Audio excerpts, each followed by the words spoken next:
we're good to go. All right, welcome everyone. I will call this meeting to order. This is a meeting of the Kaysville City Planning Commission, May 28, 2026.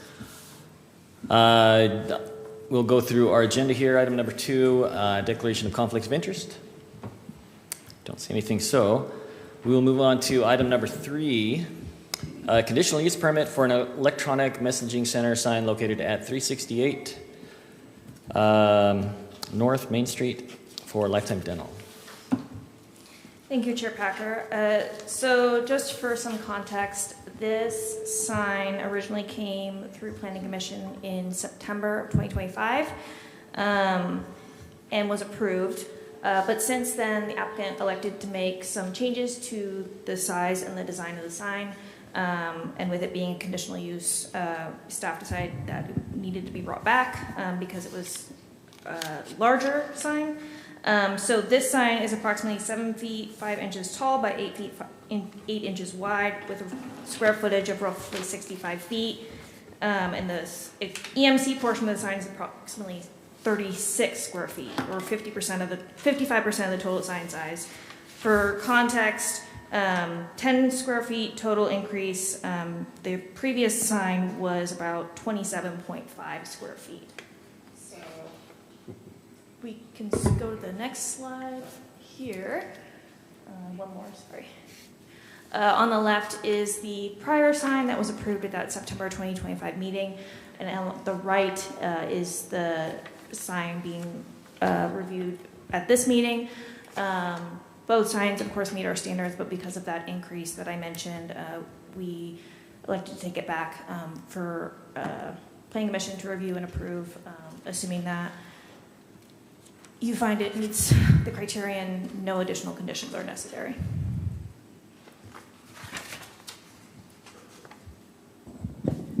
All right. Oh, and staff is recommending approval, by the way. Just in case you're Yeah, so the only thing is just a redesign. It's not. Yeah, the portion of the EMC to the rest of the sign is larger, but the actual sign itself isn't changing. And we have the applicant here if you want to speak to that directly. Where on the property will the sign be located? On the southern border, so that corner where Main intersects with. Right near the intersection? Yeah, on that corner. On the Main Street side of the. Yes. The building. Yeah, that's southern border with Main Street right there. Yeah, having gone through this just a few months ago, as long as it still fits all the requirements, which it seems to do. I mean, we didn't receive any calls or comments on this either, so on that front, it's been uneventful. What is allowed as far as size? So the code, I believe, allows for, I think it's, under number 2, it says it gives the percentages. Yeah, I think it's under number 2 zoning. So it can't exceed more than 75% of the total sign. So if at 55%, it's well below that 75% threshold. I guess I'm just asking is there a overall size that it would, what do we know what that is for signs in general? Yeah. This would be a monument sign, right? Sorry, can you repeat that? So this is a monument style sign. It's just a monument style sign, correct? That is in the code somewhere, yeah. I don't. Yes. And really the EMC portion of the code just limits the proportionate size of the EMC portion to the rest of the sign. But it would be considered a freestanding ground sign, and it would meet the requirements for that as well. I'm just trying to look at the measurements on there. Is it just a couple of inches bigger on the top? Is that 8'8"? Yeah, so this, the original was, let's see. The original was,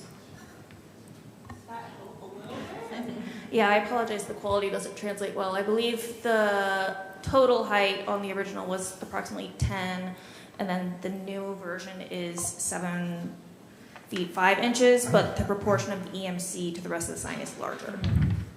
So a little wider, shorter, and a bigger display. Correct.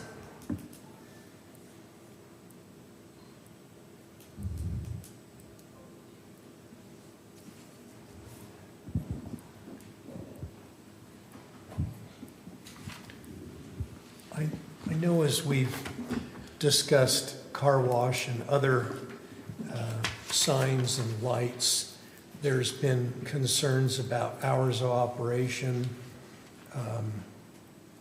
the looms, the brightness, and other things. In September, did we set forth any additional conditions with the approval as far as hours of operation or brightness? So, the portion of our sign code that speaks to EMCs mentions that it can't, cause glare or rapid blinking, and it requires that there be dimming settings. But we don't have anything in our sign code that speaks to specific metrics of brightness and illumination. So if we were to, we wouldn't have something in our code to support a specific illumination metric, just that it dim according to the language in the code, and that it doesn't cause a hazard to vehicles. In September, wasn't the original request for a pole sign, and we went to a monument No. sign? Am I remembering that? No, it's the same type of sign. Okay. I think the sign you might be thinking of is the one across the street.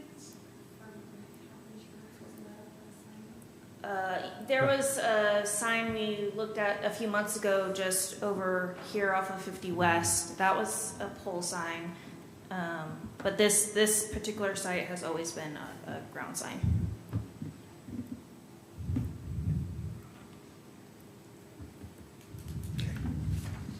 Thank you.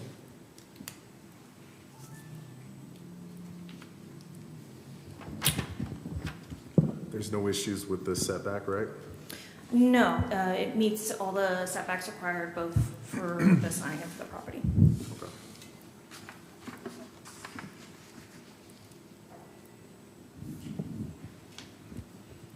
How do we feel? Is anyone ready for a motion, or? I'm ready to make a motion. A motion that we approve the application without any conditions.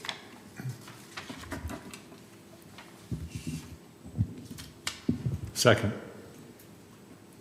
Any discussion on that motion? Okay, we will start the voting down here with Commissioner Toller. Aye. Aye. Aye. Aye. Aye. Aye. Very good, motion passes. We will move on to agenda item number 4. A rezone request and public hearing for property located at 768 West Christopher Circle from RA Agricultural Residential to R120 Single Family Residential. Thank you, Chair Packer. So this parcel currently has a single-family home, and it's currently the RA zone, and the applicant is requesting to change it to R120 single-family. And the reason for that request is primarily one of the key differences between the RA zone and the R120 zone is that the RA zone has a 30-foot setback requirement in the rear yard, whereas the R120 only has a 15-yard rear foot setback. And the applicant is in the process of planning an addition to the rear of the home, and so this change in setback would allow for him to continue with that as planned. Because both the RA zone and the R120 zone are single family, the future land use map supports this rezone, and there isn't anything in the general plan that speaks specifically to lot sizes in residential neighborhoods, so it's considered neutral. I will say we did receive some feedback on this application. A total of 49 public notices were sent out to property owners within a 500-foot radius. We had one resident come in, and he was expressing concern, as I understand it, that The change in zone would allow the change in setbacks. Then we also received 2 phone calls. Both were just really inquiring to the nature of the rezone and what change would take place if it was changed from RA to R120. But as far as feedback, the only concern that was expressed was by the resident that came in person to discuss it with me. But with that in mind, given the support from the future land use map and the fact that it's not a significant difference in the type of zone, staff is recommending approval for the rezone at 768 West Christopher Circle.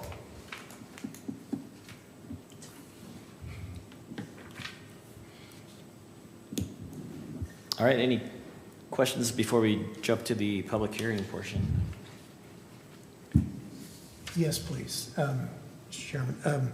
For staff, paragraph 1 describes this rezone request to allow the property owner to accommodate a planned addition to the rear of the existing home. I had an opportunity to view this site, which has a lot of construction activity happening, and it doesn't appear at all to be that.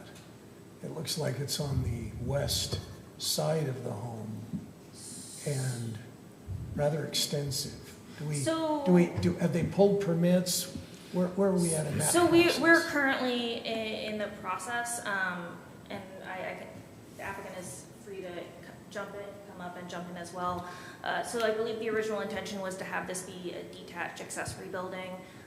When the plans were initially submitted, the applicant then decided they wanted to connect it with a breezeway to the home, but in order for that to be feasible, they would need to meet that 30 feet rear yard setback. At that point, both our building official and I discussed with the applicant what his options would be, and upon that discussion of that particular setback concern, the applicant ultimately decided to pursue the rezone to allow for that reduced setback. But it would have met requirements as an accessory building. It was just that attachment as an addition that rendered the rear setback an issue. Yeah, I think I get it. It seems as if Mr. Racker, he wants to build that detached, right, dwelling, whatever Correct. It's going to be, right? And with that current zoning here, the RA, the residential agriculture zoning, he would have to maintain 30 feet of setback from the rear fence, right? Correct. And so this reduces the setback, that allows him to build the dwelling. Therefore, he could actually create, whatever he's trying to create in his yard. So, I got it.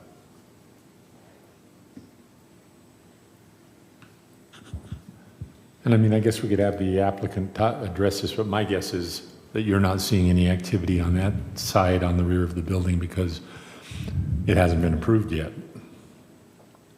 They haven't got the rezone and the variation on the setback or the reduction on the setback requirements, so they haven't started on that part of the building. I'm guessing. We could certainly ask the applicant that question.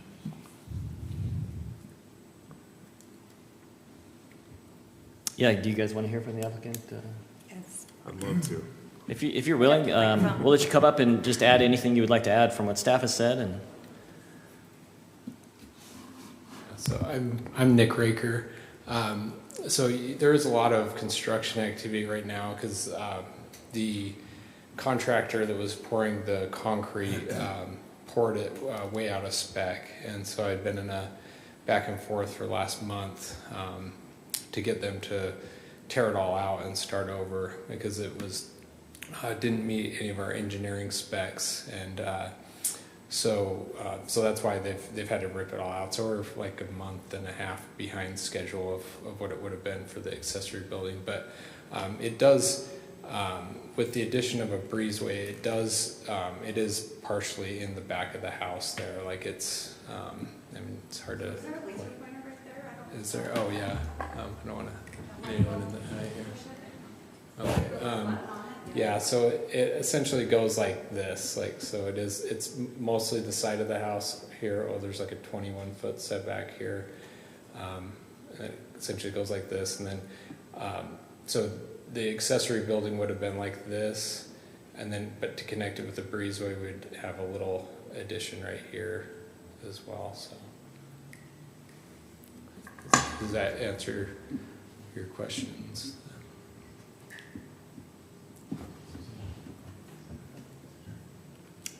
Oh, and I was going to say, it's currently at, so we weren't planning on changing the setbacks at all from where it was approved as an accessory building. It's at 21 and a quarter feet currently, and that's where it would stay. We're just like, 8-ish feet over that RA 30-foot setback. So we wouldn't actually be going all the way back to the 15-foot setback. It just gives us a little cushion there. So. Right. Okay. Any other questions while he's standing here?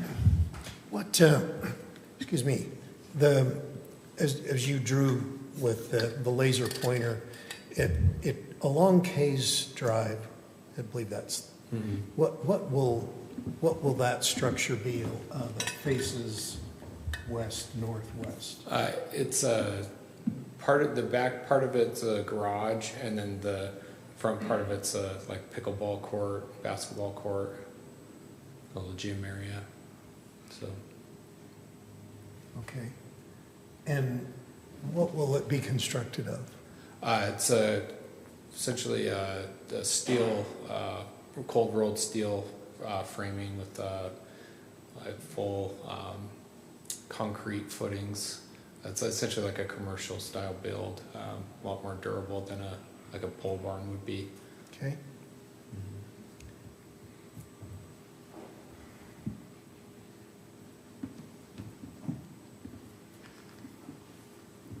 All right.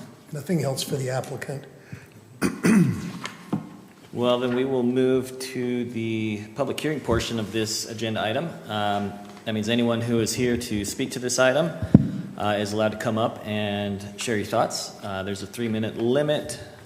I don't think we're going to be too stressed for time here if you go a little bit over. But is there anyone here who would like to speak to this? We'll just have anyone that does come up, just state your name and...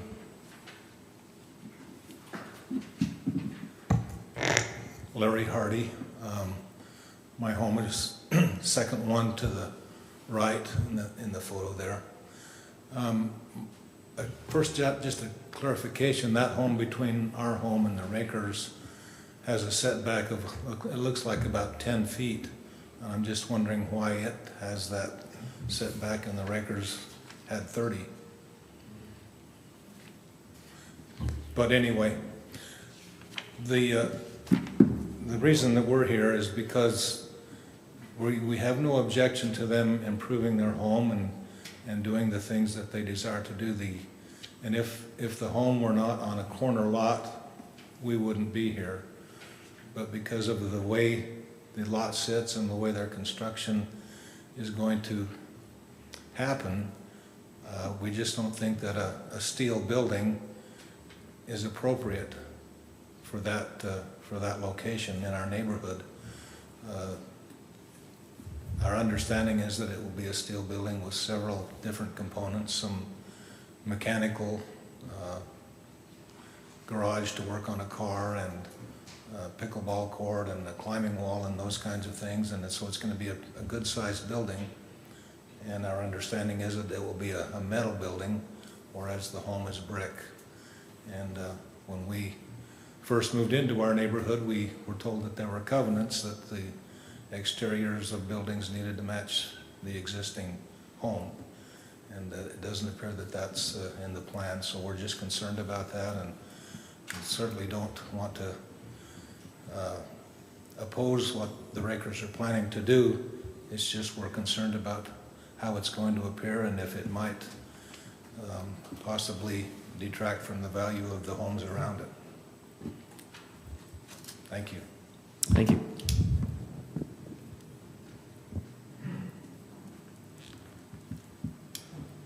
Anyone else?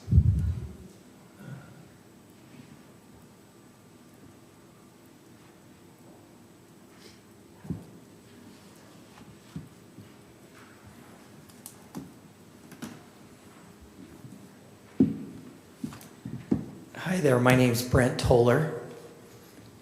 Yep. I live near this residence. When I moved into the neighborhood, I was given these covenants that we need to abide by.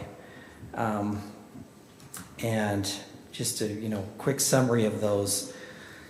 All residents shall be constructed of said lots shall be constructed of all brick, all rock, or brick and stucco, or rock and stucco.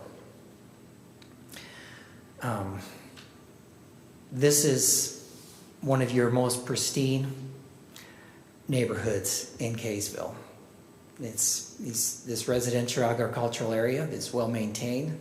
It's well taken care of. We have other facilities along K Street that look just like the homes, that follow that same covenant and codes, so that we are asked to adhere to in the subdivision. Work is, I wasn't quite clear on the permit process, but work is continuing to go on this as though what happens today has no say as to what's going to happen. You guys have the authority to decide on this. I'm not interested in an island or spot zoning in my neighborhood. I would like consistency. That's why we have these covenants. That's what I agreed to when I bought the home. That's what brought the appeal, the home value that it does in our neighborhoods. So I realize this is not the building permit commission, but I am asking that things need to go according to that, and I don't think it would be wise for this commission to change the zoning on something that hasn't seemed to be going through the proper channels of building permits. So. Thank you.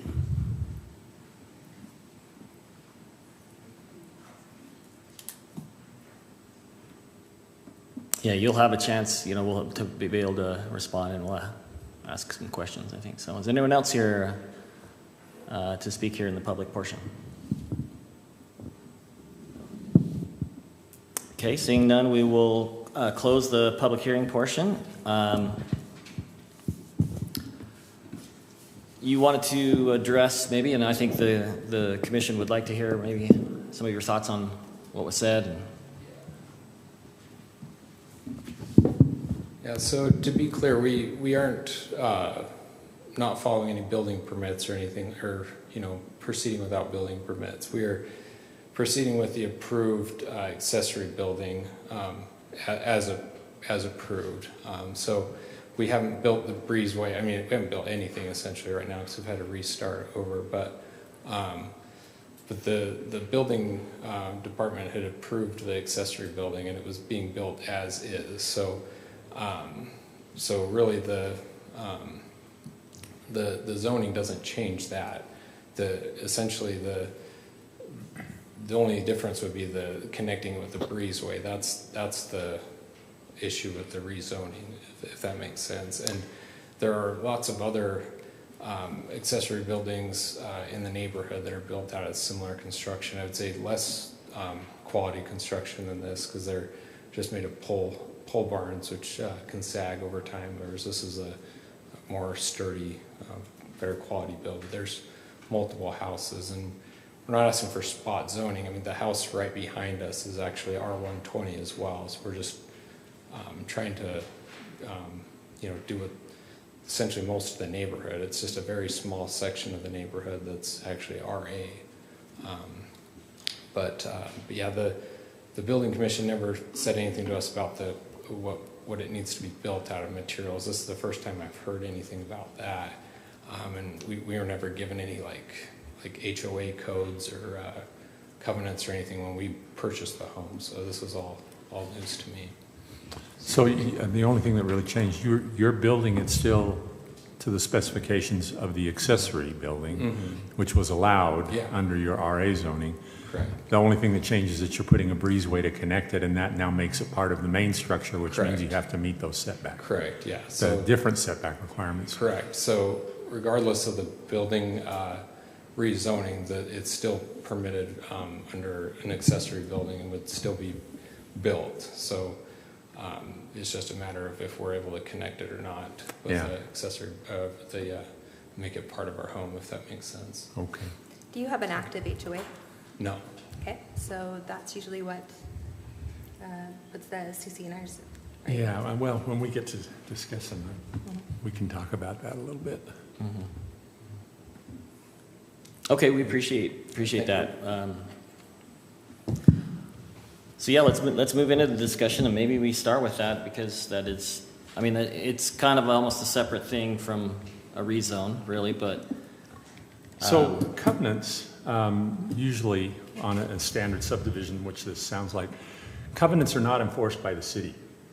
Those are usually private covenants, and the purchasers of the property, they're subject to those covenants.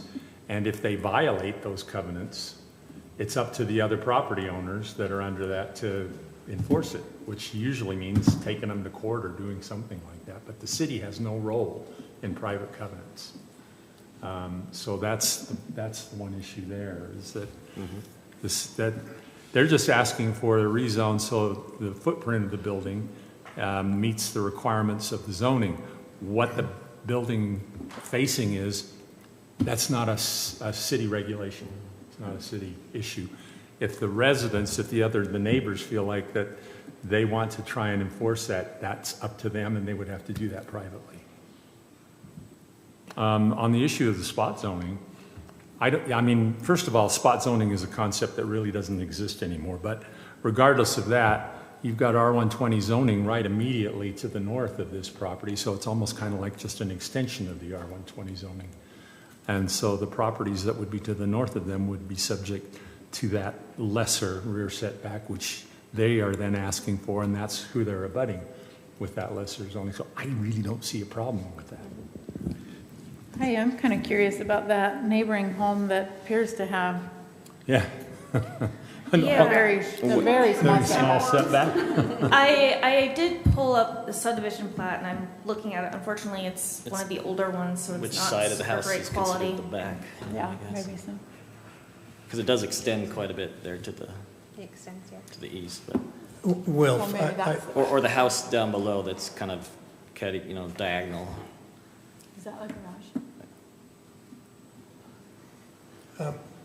Will, That's neither here nor there, I you're guess. correct. A lot of the issues that have been spoken to by the public aren't before us. But what is a rezone. And my initial reaction to this hasn't really changed.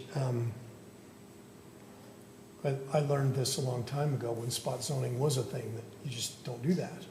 And here is a property that is on 3 and some, I'm not good enough at geometry, but on 3 and some percentage sides is surrounded by one zone, and it looks like the backyard does touch another zone.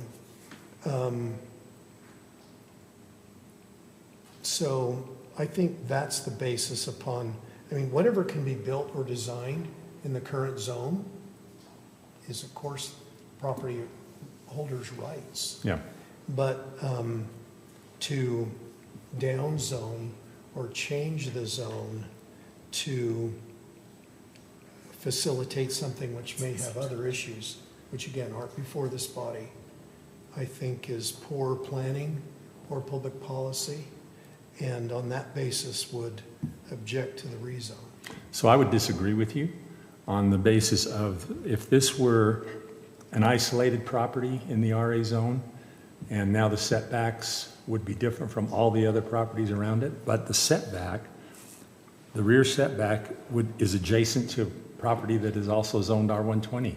So to me, it just seems like you've got two properties back to back. They now will both have the same setback. I don't see a problem with that personally. I would agree with that. Yeah, both properties back to back.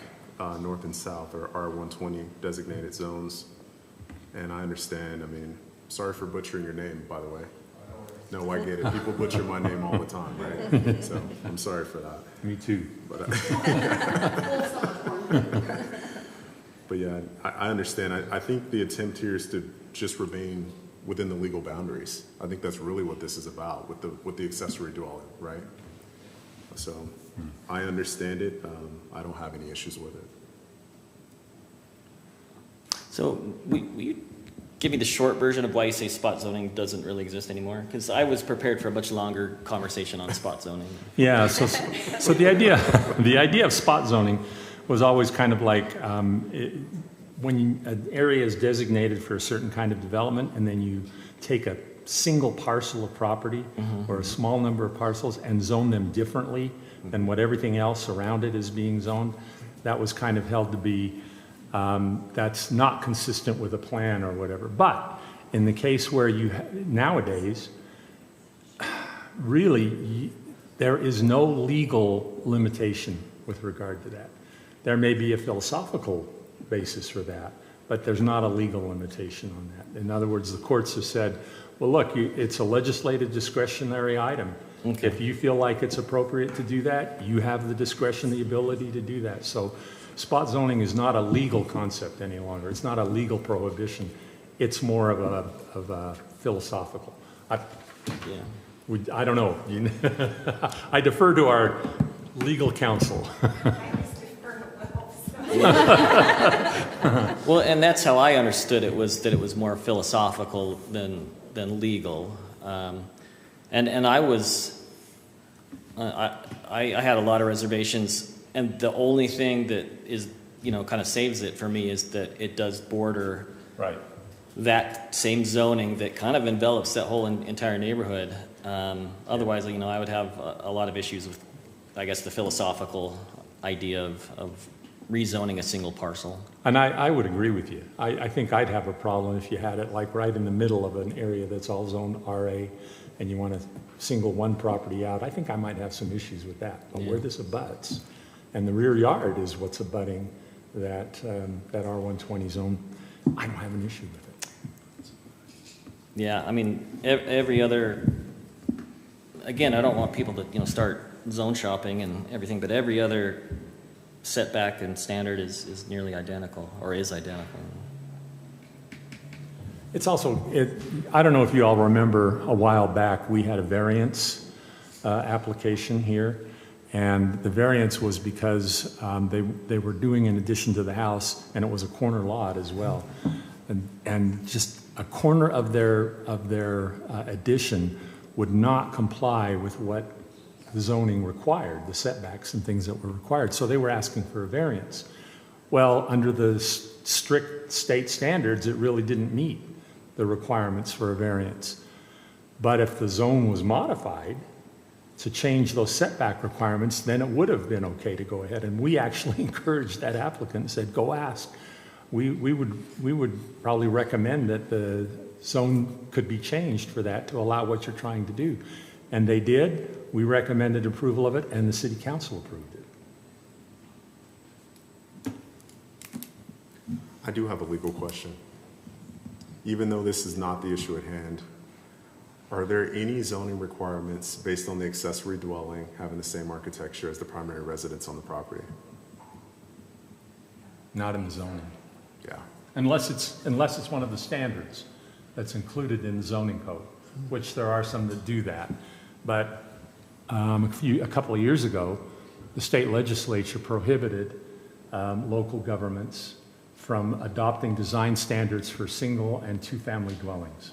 Okay. So we can no longer establish, even by code, design standards for those types. The historic or the residential. The Main Street. Well, and those are recommendations, they're not requirements, which is why I think it's still in the code. Okay. I just wanted to make sure. Thank you.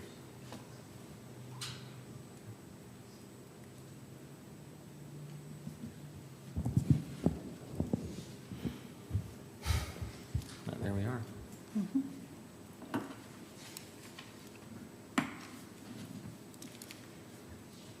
Can I make a motion, Chair? Yeah, go for it.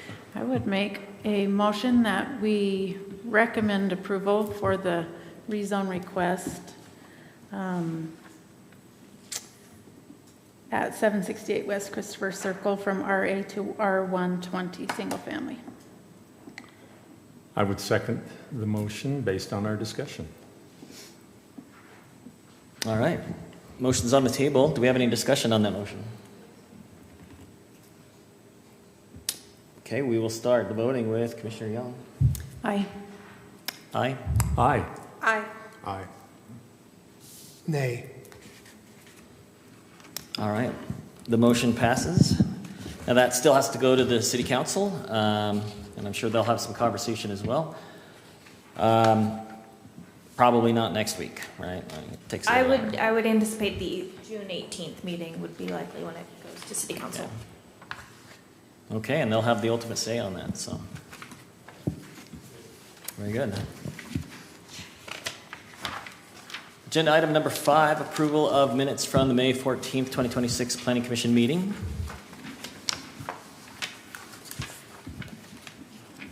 I was not in attendance to that meeting, so I'll abstain. I was not here either. I was not in attendance in that meeting, but I apparently voted in that meeting. So is that if right? you look in there, I think you have my name in place of Commissioner Lott. Well, that means we need to amend those minutes, I guess. Yeah, I was there. I mean, so I can motion to accept.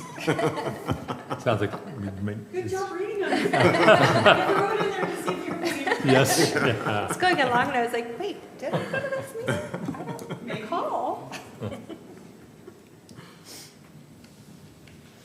that the one with Rachel was here? Yeah, I think it was Commissioner Lott. Yeah, she was here. So can we amend that now and vote on it, or do we need to Yeah, you can approve it with the amendment. Okay, The motion would be to approve the minutes with the amendment. with that change? You need me to motion? Yeah. Yes. All right. I motion to approve the meeting minutes for May 14, 2026 with amendments. Okay. If you watched it or if you read them, doesn't that count as part of your? Yeah, yeah. If you- Whether you watched them or you read them will allow you to vote. Come on, you guys. So you just need a second? We need a second before we vote. I will can get second one. it. Okay. Any discussion? All those in favor? Aye. Any opposed? Any abstentions? I abstain. I was not there. Nor did I watch it later. You have homework tonight, Will. Yeah, me too. Okay. Minutes are approved then. Other matters that come before the commission. So we will be having 2 rezones at the next meeting. The first will be the church property, Presbyterian Church, mixed-use project. I believe Linda sent out an email giving you a heads up on that earlier today. And then the other rezone we're anticipating is a property over off of Flint Street. And the applicant is requesting that it go from R120 to R4. And they're wanting to essentially add several additional dwelling units to the property. So that will be on the 11th as well. And then the 25th, we are planning to have, we received an application to rezone the property where the equestrian center currently sits. The applicant is asking that that be rezoned to R16. And so that will be going on the agenda for the 25th.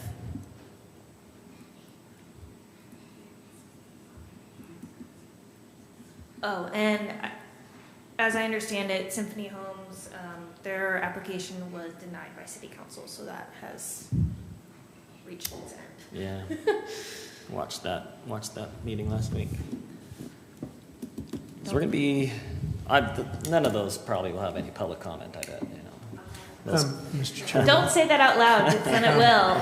You jinxed it. Oh, I thought that was sarcasm. Oh. Long week. Just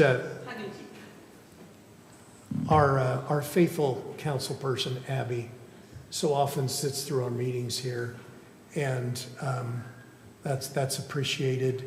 And as I attended the last city council meeting, and also the city council meeting regarding the church property, I was struck by the fact that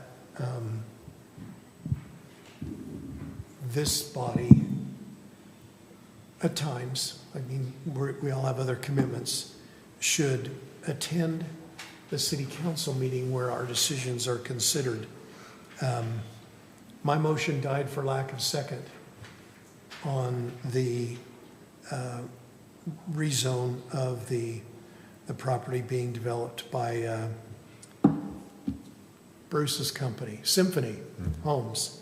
Anyway, I think there's things that we can learn from the realities.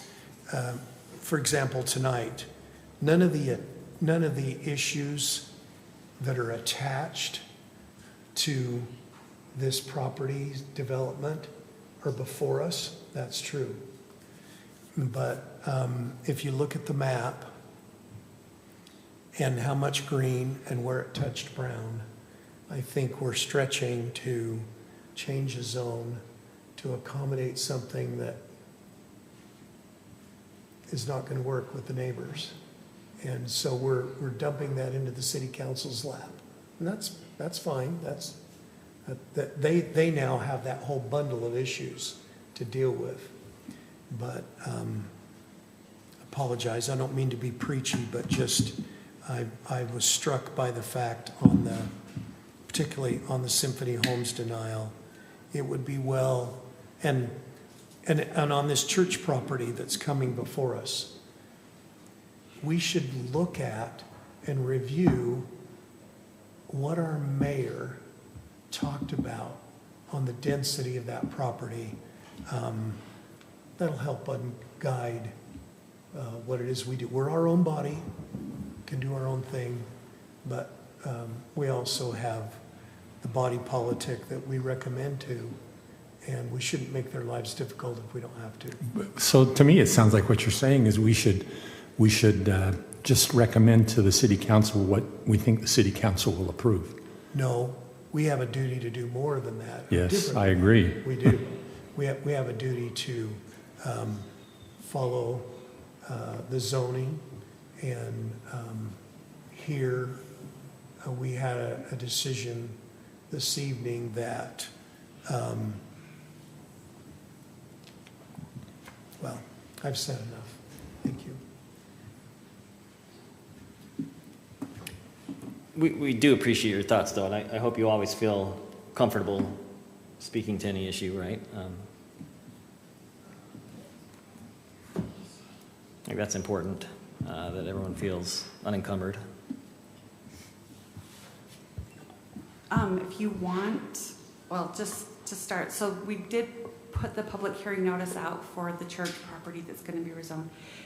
66 comments have been placed already on Facebook. Not that those comments dictate, but it's a good sounding board, an opportunity to hear what is being said. Also, this will be put, this rezone for this R120 to R1 or R4 will also be placed tomorrow. And that's obviously the opinions and viewpoints from residents, but also take it with what it's worth. But it is good to hear all sides. I think from every direction, there's lots of perspectives on everything. So Yeah, there's going to be quite a bit, I think, of comment on several of these upcoming. We're going to be a little busy. Yeah. We also have to pick a new chair here in about a month. no, so we're good. make sure All in that. favor of that motion, we just keep, no, you're correct. And you have served diligently for a good year. So at the end of June, we will, All right, first meeting in July, right, I think is when yes. the bylaws say, so. So that, and then we do have an appointment for Megan, you've reappointed. Aries, you will be reappointed. I don't think so. Would you like to share? Yeah, there's a job opportunity that came up in DC, and then I accepted it after talking it over with the family. Oh, Yeah. well, congratulations. Yeah. Sad you're a short timer. I know. I really appreciated this opportunity. I appreciated Mayor Tran giving me the opportunity as well. So we will not be reappointing him. Yeah. And then David will be reappointed first for, And and Jared, no? the other Paul, is he, The other Paul has, he resigned, and so he's not part of the planning commission Okay. anymore. very good. So you guys are our full body, and then we'll put an open application onto the website on Monday and send out an email to start filling the new position. Hopefully we are fully staffed come July. So you guys do a great job. I know it's hard to be in the center of some of these controversial items, and your opinions are important, and that's what makes Kaysville City amazing. So I love where I work, love where I live. I do. I love it. Oh, and every week I think, thank goodness it's a group of us and not me alone, because I'm afraid of that much weight, you know? Yeah. And people bring perspectives that I never would have thought of, and That's one part I totally loved about this job, is that there's two perspectives, sometimes even three to each, yeah. maybe more, but from sitting on one side of the counter to the other side of the counter, there's two different points of views, and even just in a developer, and just, it's always a good opportunity to sit back and listen and make your decision, because what you hear off the first bat, isn't always necessarily gospel, and vice versa, so. Yeah. Anyway. All right. Any I'm other, done preaching now, any too. other issues? Amen. All right, we've come to the end of the agenda. Motion to adjourn. So moved.